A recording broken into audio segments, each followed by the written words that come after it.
So assessing strengths. So when we talk about assessing strengths as part of building a trauma responsive plan or strengthening a trauma responsive plan, what we're really talking about is just creating a map of what's already happening, existing efforts and initiatives. And this can be broadly defined or narrowly defined, kind of depending on where you are and what your role is and the context you work in. This can mean, gathering a group of people together who have the perspectives of leadership, your school mental health professionals like school counselors, school psychologists, school health folks, maybe special education, some teachers, like other, folks who can sit down and say, okay, what have we been doing specifically around trauma informed or trauma responsive?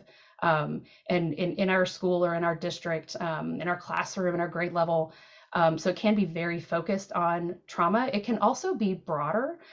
So it can look kind of more broadly and say, okay, so what are we doing overall in terms of supporting young people so that they have greater opportunities to make the right choices and to meet expectations? This might be broadly a school mental health program. This also can absolutely include things like your district improvement plan or a building improvement plan, kind of other goals and initiatives that align. So, trauma responsive schools connects to attendance and those kinds of pieces. So this can be a really broad kind of perspective, or it can be kind of more focused. But some of the key components of why we think this is such an important part of this process is that with any kind of trauma responsive work, it's important at the outset and then throughout to find your people and to make new friends.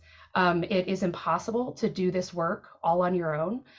By definition, trauma responsive schools, it's referring to a whole context, a whole building or a whole district where there are a lot of people. And so we need to get as many of those folks involved in ways that make sense. And so what we mean by find your people is find your people who are either have been trained or kind of already speak the language or seem to be kind of mission vision aligned with the work that you do. So kind of the folks who you would typically say, kind of say, hey, if we're inviting the folks who are involved with X, those are the people who kind of are going to be there.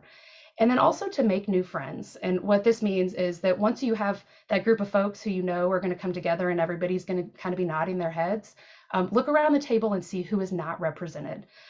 Make sure that you have classroom teachers represented, so general education folks at the table. Make sure that school leadership is involved. If you have, a school resource officer or, any other kind of law enforcement presence in your context, make sure they're at the table. Do you have a parent representative?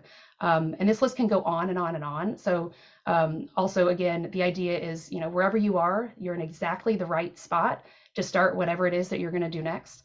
But just to kind of to consider who are the people who you're working with to move this forward. And also that can change. So you can pull other folks in if becomes important. But certainly as you anticipate doing anything new at all, it's really important to have folks on board from the outset. So that, again, you can look at existing initiatives and see where that alignment is. Also, as part of assessing strengths, whether we're working with individuals or organizations or buildings or communities or states, any kind of group, it's really helpful to kind of establish an assets-based or a strengths-based framework from the start. Folks respond better and are much more motivated to change their behavior when we recognize all the great things they're already doing and celebrate that work and celebrate that effort. And again, just acknowledging, yes, these are the things that we have done. Maybe some of it worked the way we thought it would, some of it didn't. That's okay. We're here again, kind of moving forward.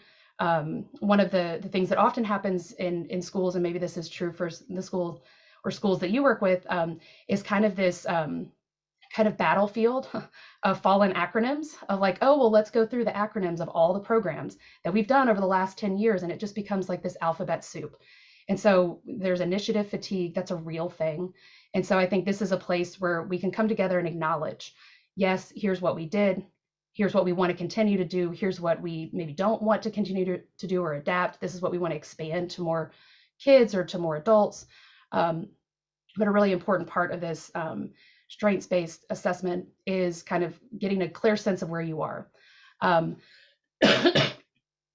This is also a great part or a great piece in this process, not just to align goals. And again, I mentioned kind of district or building improvement plans. It's always a good idea to find ways to connect what we're doing in schools at any point to kind of the broad, kind of more accountability focused goals. And so being able to say this activity that I'm doing contributes to either academic performance or attendance or positive behaviors in the classroom or teacher retention, any of those pieces that we can start to build those connections is always going to be helpful.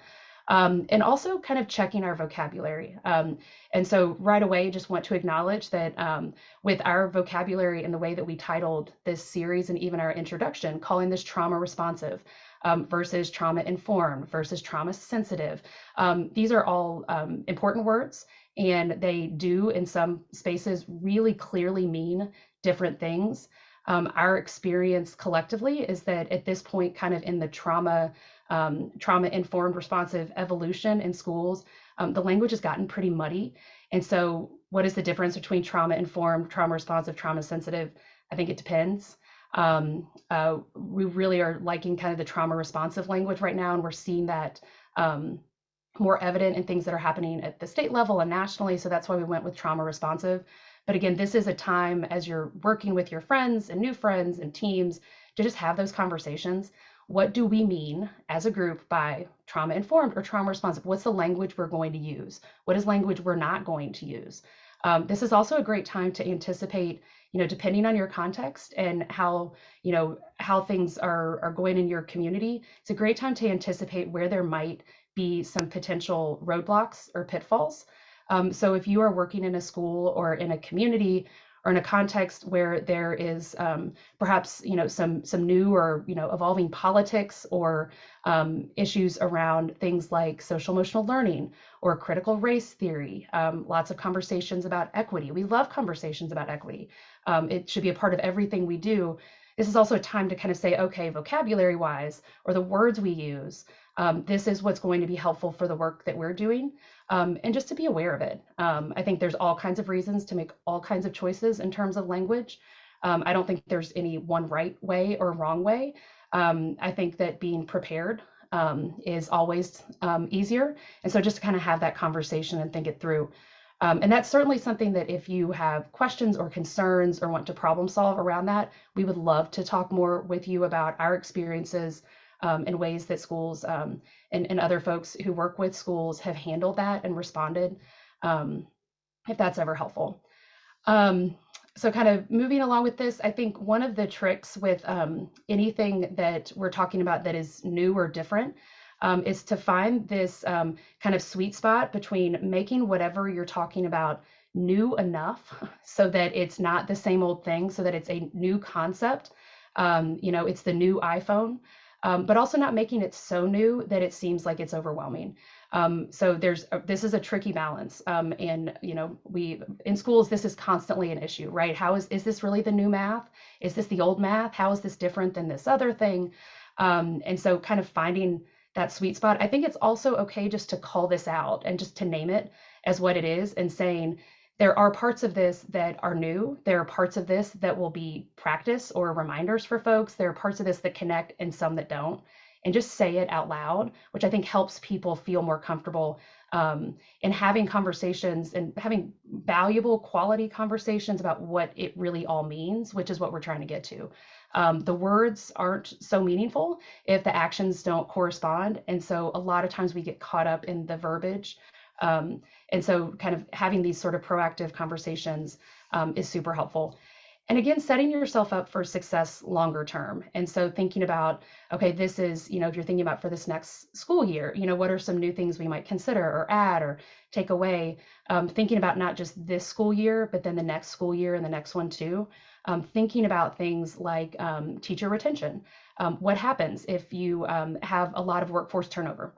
That might change the way that you actually go in to doing some things in this next school year. For example, you might decide that you want to record, critical trainings or conversations so that it's easier to transport those and to become more portable for future years, where you can have kind of like a mini sort of boot camp catch up sort of component, but just kind of thinking about those pieces kind of longer term.